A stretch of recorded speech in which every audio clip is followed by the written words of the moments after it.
The following podcast may contain adult language and an absence of salt. So get ready, nerds, because we're talking the Salt Monster episode of Star Trek, the original series, The Man Trap.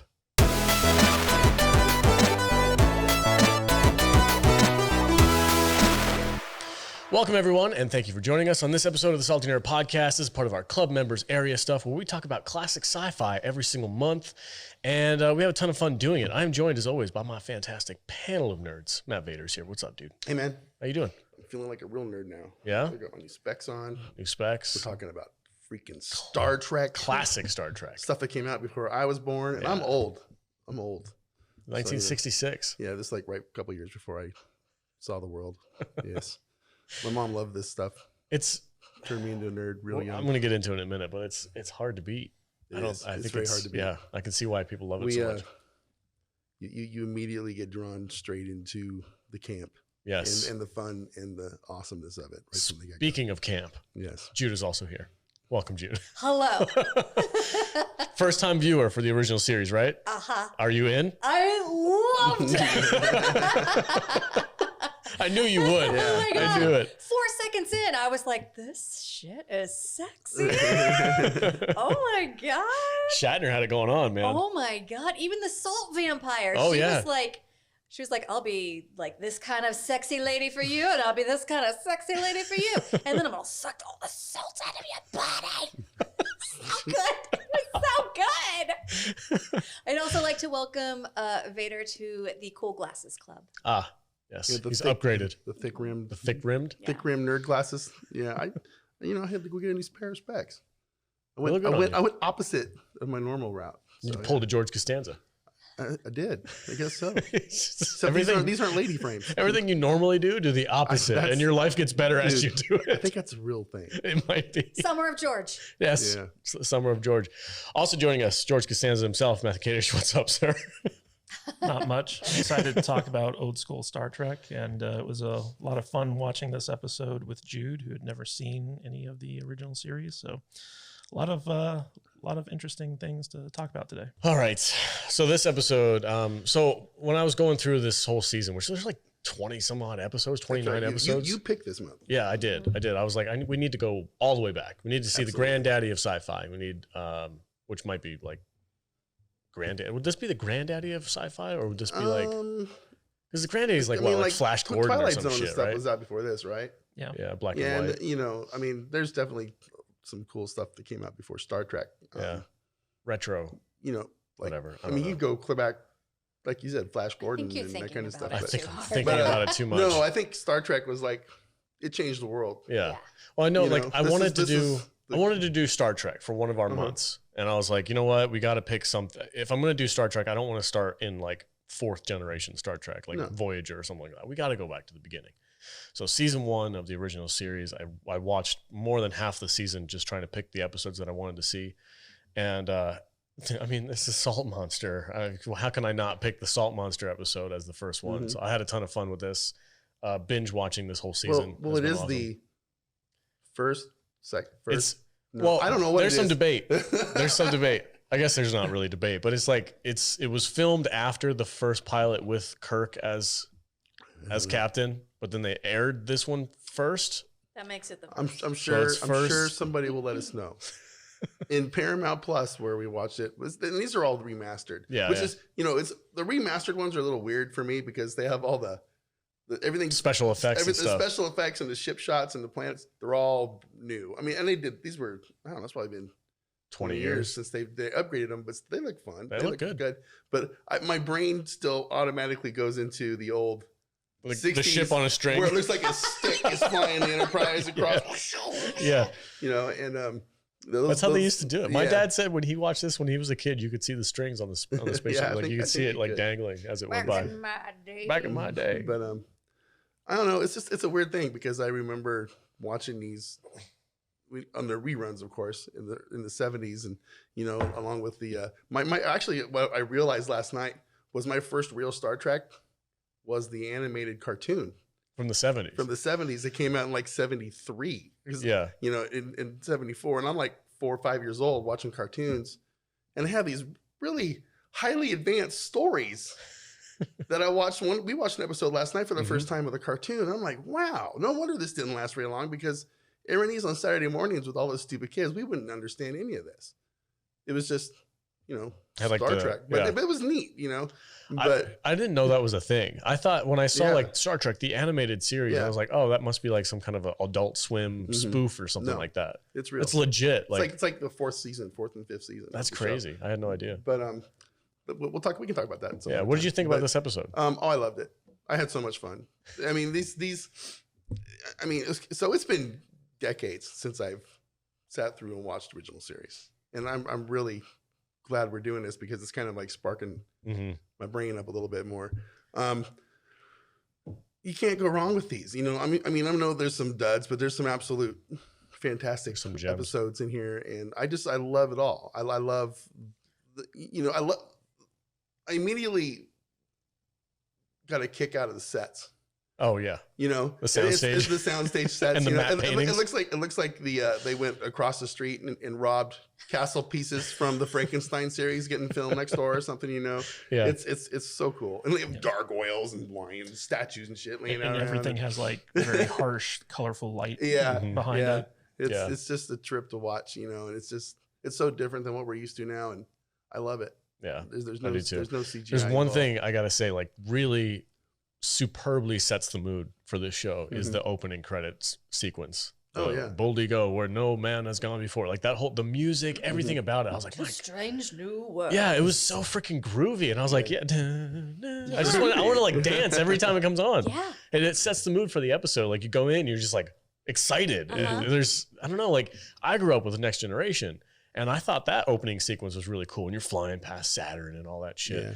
It's really fun. You get Patrick Stewart over the freaking voiceover. It's good. But the Next Generation opening was an homage to this. Yeah, but you go back to this one, and it gives you a different mood. Like the Next Generation had a more serious tone to it. Yeah. This one is just like, let's go on an adventure, folks. I guess you could see it that way. I don't really. I see it more as a fun thing. But yeah, the opening of this is a lot faster paced. Yeah. The Next Generation was a little bit more like operatic, I think.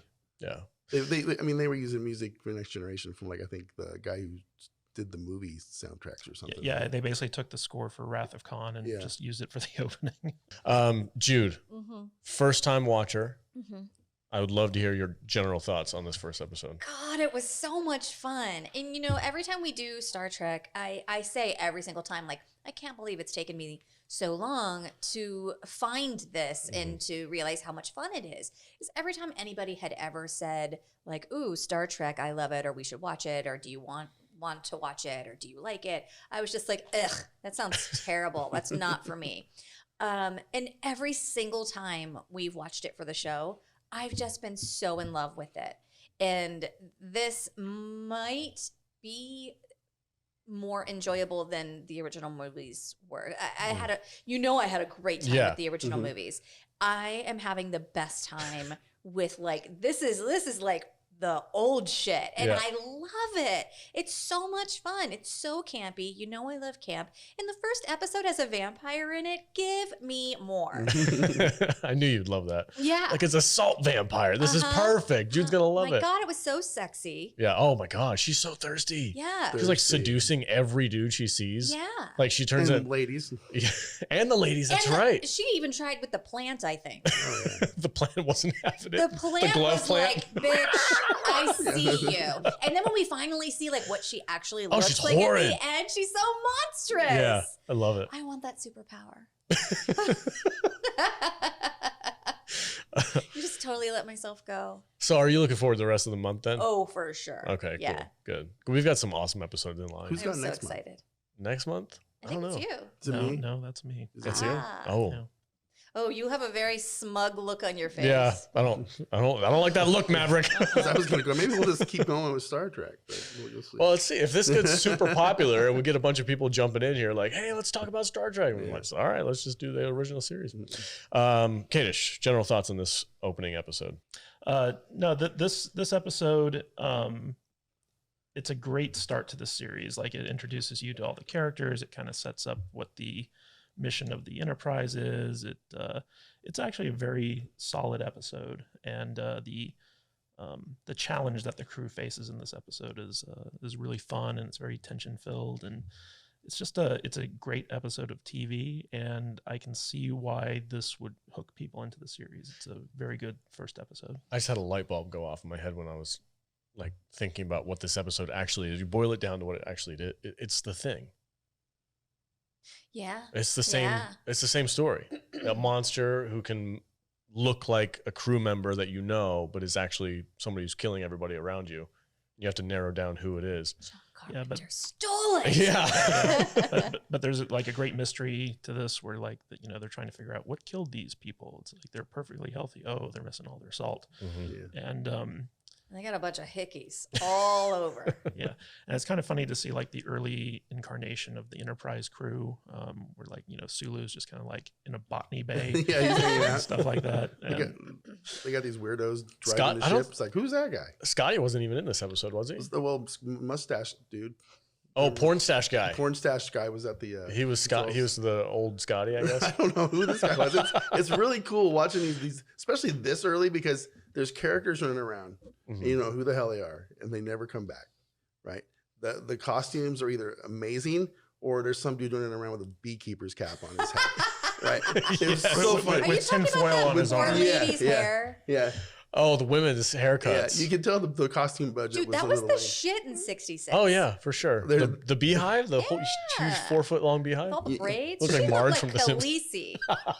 the red shirt security dudes. Yeah. None of them are wearing the same pants. The costumes are all out of whack. They were like, just wear whatever you're gonna wear. We'll give you a shirt, black trousers, wear your own pants. Yeah, it's fine. No big deal. And Uhura was really thirsty for Scott. Oh my god! You know what? I've always wondered, like, because in the freaking J.J. Abrams movies, they made Uhura and Spock like a thing, and I was always like, where the fuck did they? I never picked up. I'm like, where the fuck did they get that idea from? And I watched this episode, and I was like, oh. Yeah. She sexually harassed him for 30 years first. Another thing that I noticed was Leonard Nimoy at this point was not comfortable yet. He hadn't found Spock. Right. So you can see in his acting performance, he's either extremely rigid or he's letting the emotion come through somewhat. Mm-hmm. And it was like he hadn't quite dialed in the middle ground, his zone yet for Spock. That scene where he was like double fisting, like hitting the woman in the face. So funny. Yeah. Or the scene where he kind of chews her out after he was like, Well, no, I like that part though, because she was like, he was just stone cold. Yeah, man. Stone cold. She's like, aren't you worried? That's your best friend down there. And he's like, my worry is not going to change the situation. Fuck off. And I was like, oh shit. It was like he was channeling Tuvok from the future. Right? It was so weird because he was all over the place, and I kind of enjoyed that.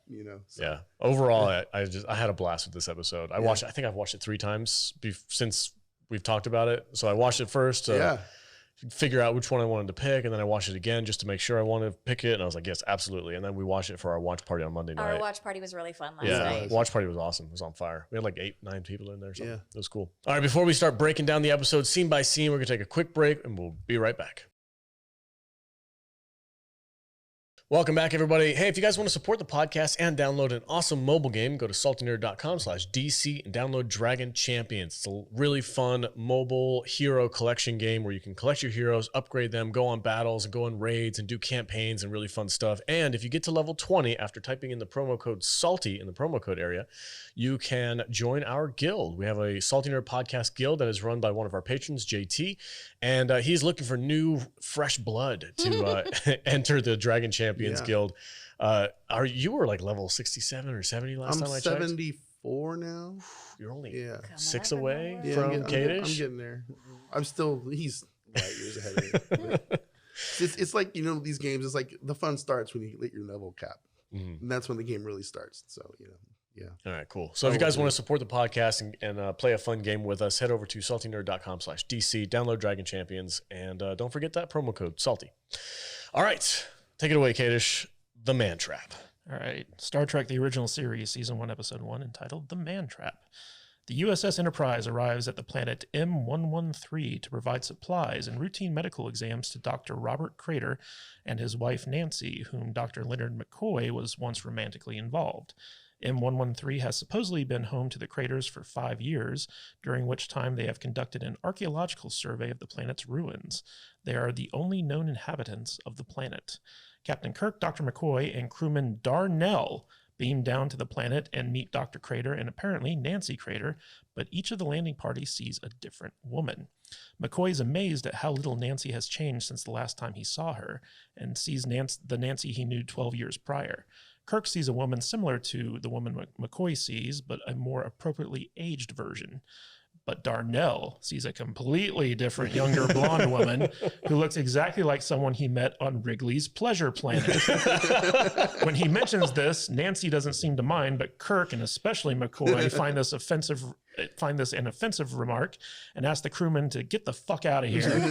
Minutes later, Nancy leaves and still looks to Darnell like a beautiful blonde woman, and he is lured away by the seductive version of Nancy Crater. She's like, you want this? You want this? To go Darnell. Psst, I want it too. Come on over here. Get a little suck. It's not what he had in mind. She literally sucked him off. Didn't She really did. Sucked the life out of him. Sucked him empty. Oh man, look at her though. Like, make it dirty. It is dirty. Wrigley's Pleasure Planet. Come on, dude. We all know what happens there. That's Risa, right? I'm surprised the girl that the vision that he saw had on clothes. I know, right? Yeah. Was she wearing the same thing that I think so. Mrs. Crater was wearing? Yeah, so. it's the same outfit. Yeah. So this alien thing has like telepathy, right? She can read whatever can read the people's minds and like They them can pick out the version that best suits them, like what they want to look like. Yes, but she can also implant what you're seeing. Yeah, I don't know if they really elaborate on what it is. Like, it was the 60s. They weren't gonna. Yeah. I mean, what's weird is like later on in the episode when she takes on a different form, everyone sees the vampire as that form. right. Yeah. But in this early version, like depending on who you are, you have a different perception of what the vampire is. So yeah, it was funny. What's the Darnell? Is that Darnell, his name? yeah. Darnell. it's crewman Darnell. Poor bastard. The very first red shirt, right? He got chewed out. He's a blue shirt. Yeah, he's actually wearing a blue shirt, but technically he's a red shirt. So I I don't sashaying away. Oh my god, she's moving her hips and everything. I She's know. working it. She's working And this it. dude's just like, Hello. yeah. He looks back like, is my captain watching? No? All right, I'm out. I like when he said, "You look just like this girl I met on Wrigley's Pleasure Planet," and McCoy and Kirk are like, "Darnell, how dare you!" Bro, Watch that you mouth. could have just said, "You look like someone I used to know." Not, you look like this whore I banged on this You planet. looked like a prostitute. Any chance? That's essentially what he was saying, huh? Yeah. You look just like this chick I banged on this planet. Yeah. Oh my god. And the captain's all mad at him. Getting chewed out by Kirk and McCoy at the same time. Sexy Bang Bang, is that you? I'll meet you back behind Frankenstein's castle. Yeah. Well, what's weird is like Kirk just sees her as like a Middle-aged older- lady. a handsome woman. A handsome woman. If anyone ever calls me handsome, don't you fuckers do it. I will kill myself. But it was funny because Kirk was like, she has a little bit of gray on her. Yeah. Oh, he was not having it. Arguing about how ugly she is. McCoy's like, damn it, she looks like she's 25. And Kirk's like, the fuck are you talking about, dude? Bones is like, she is gorge. And Kirk is like, no, she's not. And they're arguing about it in front of her husband.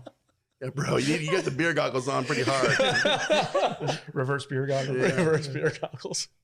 Right in front of Her her. husband's just like, oh, you men. Yeah. Ha, ha, ha. Yes, my wife is awesome. Yeah, but her husband was a dick. Oh, he was a He's dick an from the ass. start. Yeah. Because I think he's in on it. He knows. he's in on Wouldn't it. you be? but- Yeah, because Well, Get the hell out the of question I have is he actually banging the salt vampire? I think. He's got I it. think so. I'd be afraid to put my dick in there. It's all shriveled. Just like, more salt. He's like, hey, babe, I got plenty of salt tablets for you. Yeah. In Well, exchange for some. it seems like that's what he was doing. Like we kind of revealed later on, like his salt supply, I guess, which is something they Probably have. like taps it onto his dick so that Wow. she doesn't murder him. It's like peanut butter. Yeah. She's Is like, that what you guys do?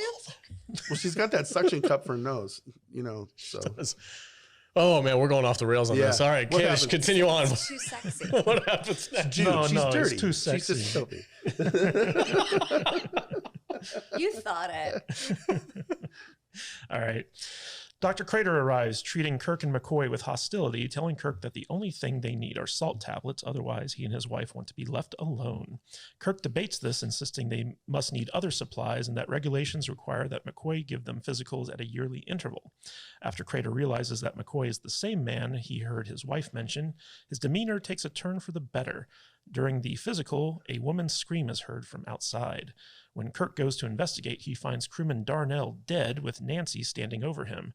Darnell's face is scarred with circular marks, and Nancy, appearing very distraught, claims that she saw him put a poisonous plant called a borga in his mouth, but was unable to rescue him in time. It's like, oh my God, not Darnell. Nancy, Darnell! No! Nancy, you dumb bitch. They weren't going to fall for that. These are scientists. Damn it, Jim. Damn it, Jim, I'm a doctor. Oh, we hear the he's dead Jim for the first time here. He's dead, Jim. So was that dude like eating plants, or did the alien plant the plant? She planted the plant. She planted the plant in his mouth? Like, well, I'm going to kill him, and then I'm going to make it look like he was eating this poison. That's exactly what happened. Yeah. Okay, yeah. Sneaky little bastard. One of those little pieces of straw or something. Well, no, it was like a bee, like a pea or something. It was weird. But you'd think that like the image of Nancy that she'd give to Kirk would be something like more up his alley. Instead, he just sees her as like this like older lady. Kirk knows that it's McCoy's ex-girlfriend. Yeah. So he's going Verboten. to... Yeah. It's off limits. So the alien is going to be like, well, he needs to see the same thing that McCoy sees. Otherwise, my gig is up.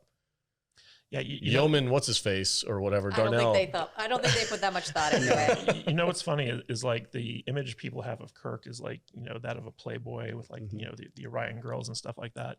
But in the original series, like he wasn't really like that much of a playboy, you know, like, I mean, he was a good looking guy and like he definitely got his like romances on, but like he wasn't like Mr. like, you know, ladies man. So the perception of Kirk from the original series is that like, oh yeah, he's the womanizer, he's the playboy, he kisses everything he sees, he's always with the hot new, you know, chick that comes on board.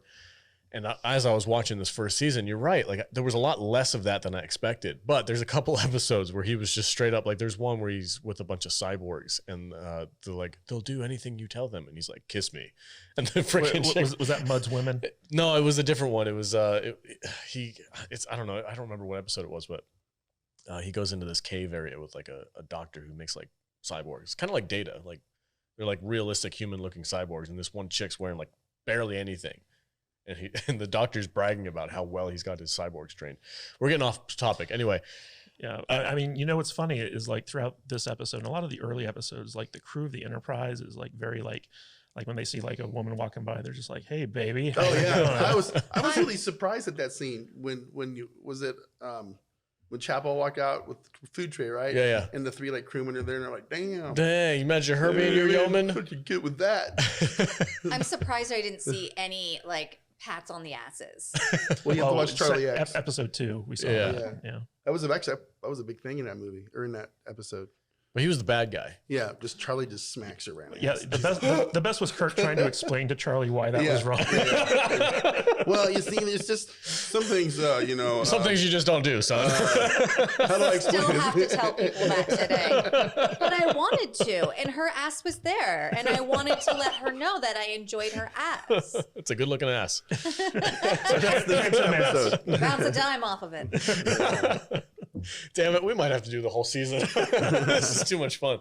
All right. What happens next? All right. On the bridge, a bored and somewhat flirty Lieutenant Uhura is attempting to engage Commander Spock in conversation while he sits in the Enterprise's command chair, but to no avail due to Spock's half-Vulcan heritage causing a lack of sense of humor. Kirk and McCoy beam back up. When the transporter room reports that one of the party is dead, Spock, who is still talking to Uhura, responds unemotionally. This causes Uhura to express wonder that Spock is not even going to ask who among the party has died, as it could have been Captain Kirk, whom Uhura notes is the closest thing he has to a friend. Spock replies that showing concern would not change the outcome of the event and implies that therefore doing so would be meaningless. Once aboard the Enterprise, McCoy determines that Darnell was not poisoned, and in fact, McCoy can find nothing wrong with him at all. But if that's the case, then what killed him? As it turns out, McCoy discovers that Darnell's body has been completely drained of salt, and that was the cause of his mysterious death. Dun, dun, Dun, dun, dun. Okay, so we kind of talked about this a little bit before, but I had always wondered where these new movies came up with this like Uhura Spock relationship thing. And I was like, I never got that from the movies or anything like that. And then this scene popped up, and I was like, oh, that's what it is. They're taking this little bit and they're stretching it into like this whole storyline. I don't remember. Still hate it. I don't remember this ever happening in the rest of the series, but maybe either. it did. Like I said, it's been decades since I watched these. There was a little scene in Charlie X where Uhura is like singing as Spock's playing a harp, and like she's all like kind of like all over him and stuff like that. Yeah, but it was a very cringy scene. You're right. Freaking Uhura, dude. Holy shit. Spock is. We're not talking about Charlie X. We're not talking about Charlie X. We're talking about the man trap. Yeah. Listen, Uhura is a sexy lady. Oh my God. My God, she is. Holy crap, is she? And she's on a ship full of men. She is. She can get it. And Yeoman, what's her name? Rand. That's the only two women. Rand. Well, I think they mentioned in another episode that there's like around 100 women on the Enterprise as members of the crew. Yeah. How many people are on the ship? 300? Something like that. I'm sure they say it at some point. Nerds, help us out. Yeah, nerds, comment below. How many people are on the original get Enterprise? the specs out. Oh, they've got a breakdown. Everything. Oh, I've got a. They've probably got every crewman listed. I mean, if there's only 100 women and there's 300 people on the crew, They're busy. that's a wobbly age for everyone. Anyway, I think Uhura's freaking gorgeous in this, man. Like I didn't grow up with her as like the sexy one on the crew. That was like Diana Troy for me, but god damn, dude, she's timeless. As a grown man now, I appreciate the outfits and, right? and the hairdos and the I mean, Yeoman Rand's hair is just I'm just infatuated with her right now. It's just, look at this thing. It's got fucking braids in across the front. She's got like a whole checkerboard and on top of her head. It is crazy looking.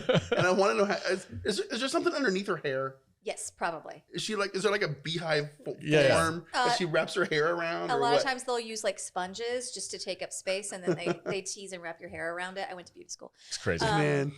Yeah, but that's the kind of thing that she would have done on Monday, and she would keep it until the following Monday. She'd wear a scarf to bed. Wow. It's insane. That's not my thing. I think Uhura is more timeless, like her style. Oh, I mean, those skirts. They're great. And I'm just like in the legs. And I'm like, wow, those are really not functional outfits. No. Holy crap. I love this fucking 60s, dude. I do. I love it. It's so good. I love as we're talking about the costumes and stuff, the boots that the dudes wear, they're like, oh, I noticed that. They're like pointy with the little heels and shit. I was like, okay, all right. Adding a couple inches on there, Captain Kirk. I love footwear. Right. I love all of the footwear throughout. Like the ladies' boots too, amazing. Like Nancy Sinatra I boots. want some. Yeah. Although there is this one guy later on in the episode where he's just got like tinfoil wrapped around his arm. Yeah. It's supposed to be like a weird spacesuit. Yeah. I think I'm going to cosplay as Beehive Head. Beehive Head. Next time we go to it. Yeah, don't do that. Everyone will get it. Yeah, I was going to say. I guarantee you if I wore a Beehive guy's head piece and some tinfoil shit on my arms, everybody at a Star Trek convention would know who that was. You think so? Oh, you're not talking about Beehive hairdo. You're talking about the beekeeper. I'm talking about the beekeeper guy. Oh, okay. I thought you were going to wear like a wig. No. Okay. I was like, don't do that. It would be funny if I got my wig out and Jude like made it look like a beehive. You ask for too much. That'd be hilarious. Just you get to come over on Monday, spend the night. When he fixes it. Oh man! But props to the costumers and hair people because that was amazing. It's fun. I the background, everything about this just is so awesome. Yeah. It's cool. Even the guys behind the doors that are okay. Those are union workers, sir. They're getting paid like $30 an hour. That's no joke. When I worked at Paramount, like there was one guy whose job was to open and close the doors, and you weren't allowed to touch those doors. Yep. I get it. It's a union work. I get it. It's like the guy. Gotta get the mafia involved. It's like the guy in the casinos that pushes the button. The union guy who's on light duty. Yeah. I'm elevator bitch. Okay. You do not touch the button. Don't touch the button. Another scene that we talked about a little bit about McCoy's like talking about how the guy died. I was like, I don't understand how he died. And then like McCoy gets sidetracked. Yeah, he starts talking about he's like, my gosh, she's so gorgeous. And Kirk is sitting over here like, bro, you got a dead body right here. I just lost a crewman. Yeah. You're all horned up next to the dead body. He was pissed. Together. He's like, get it together, man. I lost a crewman. Like, oh my God, Kirk is pissed. But McCoy is just so distracted, dude. He's got ADHD. He's like, yeah, poor guy, man. It's a real shame he died. But that freaking lady is hot. Yeah. He had a rough episode. McCoy? Yeah. He got yelled at. And then he got drugged. He had to go he did get drugged. Take his red hot. Yeah, we'll get there in a minute. Yeah. Poor Bones. All right, guys, we're going to take a quick break before we finish off the rest of the episode. If you want full access to the entire thing, head over to saltynerdclub.com and join up to our club membership. It's only $5 a month. You guys get access to this full episode completely ad-free and 4 others every single month. This month, we're doing the classic Star Trek, the original series. Last month, we were doing Orphan Black. Before that, we've done Doctor Who, Eureka. We're doing something every single month, something different. So if you want to join in with that and get access to all of that stuff, plus more, we get our full podcast episodes ad-free, plus behind the scenes stuff and some extra interactions with us as the crew. Head over to saltynerdclub.com and help support the podcast. What we do is completely funded by our patrons, and we love them and we love hanging out with them. And if you guys want to join up, we'd love to have you there as well. All right, guys, we're going to get out of here. Matt Vader, where can they find you on the socials? You can find me on all of the socials, mostly Twitter and Facebook a little bit, at Matt Vader 74. Excellent. Jude. You can find me at not all of them, but just Instagram and TikTok at I am Jude Juju. Just You're ones that all count. of them? I'm on all of them. I don't know how you have time. How do you have time? I don't. Kadish, where can they find you at? You can find me at Matthew Kadish, Kadish on Twitter. KadishBooks.com takes you to my Amazon page, and that's pretty much it. All right, everybody. Thanks for watching the videos. Stay salty. Patrons, let's go.